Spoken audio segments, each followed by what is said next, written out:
গাজাবাসীর প্রয়োজন এমন একটা জাইশ, এমন একটা ফোর্স যেটা বাহির থেকে গিয়ে বাইতুল মুকাদ্দাসকে উদ্ধার করবে ইনশাআল্লাহ। আর আপনারা ভবিষ্যৎবাণী শুনে রাখবেন, ইনশাআল্লাহু আযজা ওয়া জাল আল্লাহ রাব্বুল আলামিনের এই বান্দাদের মধ্যেই এমন একটা জাইশ, এমন একটা দল আল্লাহ পাক সৃষ্টি করে দিবেন ইনশাআল্লাহ। যেই দল, যেই জাইশকে পৃথিবীর কোন সেনাবাহিনী থামাতে পারবে না ইনশাআল্লাহ। শেষ পর্যন্ত তারা বাইতুল মুকাদ্দাস মুক্ত করেই ছাড়বে ইনশাআল্লাহ। শুধু সময়ের অপেক্ষা। ইসরায়েল একা শক্তিশালী হয় নাই, সুদীর্ঘ সময় পর্যন্ত ব্রিটেন তাকে সহযোগিতা করেছে। তারাই একত্রে হাত মিলিয়ে অটোম্যানদেরকে উৎখাত করেছিল। এর পরবর্তীতে পুরো পশ্চিমা বিশ্ব তাকে সহযোগিতা করেছে, আজও করে যাচ্ছে। আমরা ইসরায়েলের ব্যাপারে সোচ্চার, কিন্তু তার বন্ধুদেরকে আমরাও যদি বন্ধুরূপে গ্রহণ করি তাহলে এটা হবে একটা দ্বিচারিতা, একটা মুনাফিকি আচরণ। আজকে ইসরায়েল টিকে আছে আমেরিকার উপরে।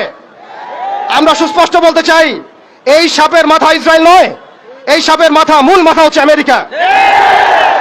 আমরা সাপের লেজ নিয়ে কথা বলছি, কিন্তু মাথার কনসুলেট ঘেরাও করার মতো সাহস আমাদের হচ্ছে না।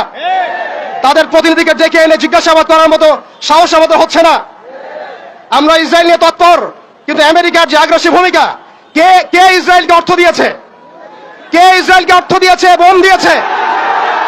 কোন সভ্যতা ইসরায়েলকে দাঁড় করিয়েছে? কোন সভ্যতা ইসরায়েলকে অর্থ দিয়েছে, বোমা দিয়েছে, সাহায্য করেছে? আমরা ইসরায়েলের ব্যাপারে সোচ্চার হলেও কেন আমরা আমেরিকার ব্যাপারে সোচ্চার নই? কেন আমরা পশ্চিমাদের ব্যাপারে সোচ্চার নই? আমাদের উচিত হবে তাদের সকলের সাথে বন্ধুত্বপূর্ণ সম্পর্ক ছিন্ন করা। প্রত্যেকটা মুসলিম কান্ট্রি থেকে ইসরায়েলের সাথে যাবতীয় কূটনৈতিক তৎপরতাকে ছিন্ন করা।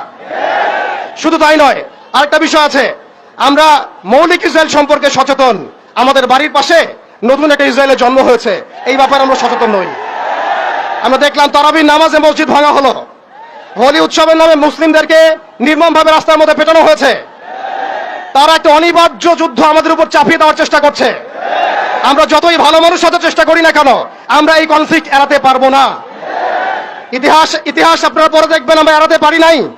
আমরা যতই ভালো এবং সুশীল সাজার চেষ্টা করি না কেন, যতই তাদের তন্ত্রমন্ত্রের পূজা করার চেষ্টা করি না কেন, যতই তাদেরকে সন্তুষ্ট করার চেষ্টা করি না কেন, তারা কোশ্চিন কালেও আমাদের উপর এই অনিবার্য যুদ্ধ থেকে ফিরে থাকবে না ইনশাআল্লাহ। অতএব আমাদের উচিত আমাদের জায়গা থেকে প্রস্তুতি গ্রহণ করা। এখন আমরা কি প্রস্তুতি গ্রহণ করতে পারি এটা আপনারা সবাই জানেন। আমাদের মূল প্রস্তুতি ইমানের প্রস্তুতি, আমলের প্রস্তুতি, তাজকিয়ার প্রস্তুতি, এবং সবচেয়ে বড় কথা, বাংলাদেশকে যতদিন পর্যন্ত আমরা একটা মদিনা রাষ্ট্র হিসেবে কায়েম করতে পারবো না, ততদিন পর্যন্ত আমরা রাষ্ট্রীয়ভাবে এই সমস্যার সমাধান করতে পারবো না।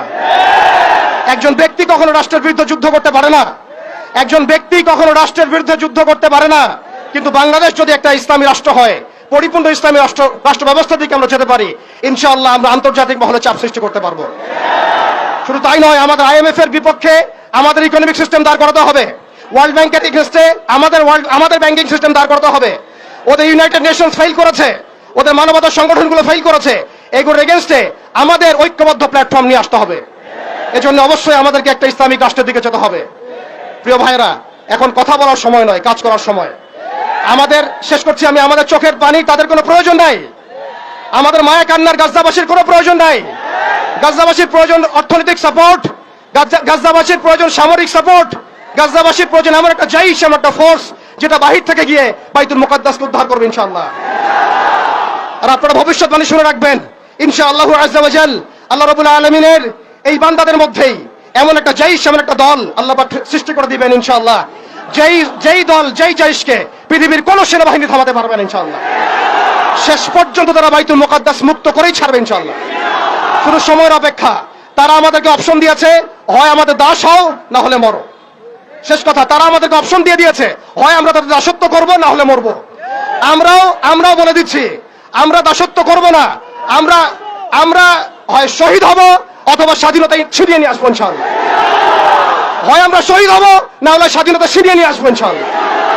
আল্লাহ পাক আমাদের বাংলার তাওহীদের জনতাকে কবুল করেন, আমিন।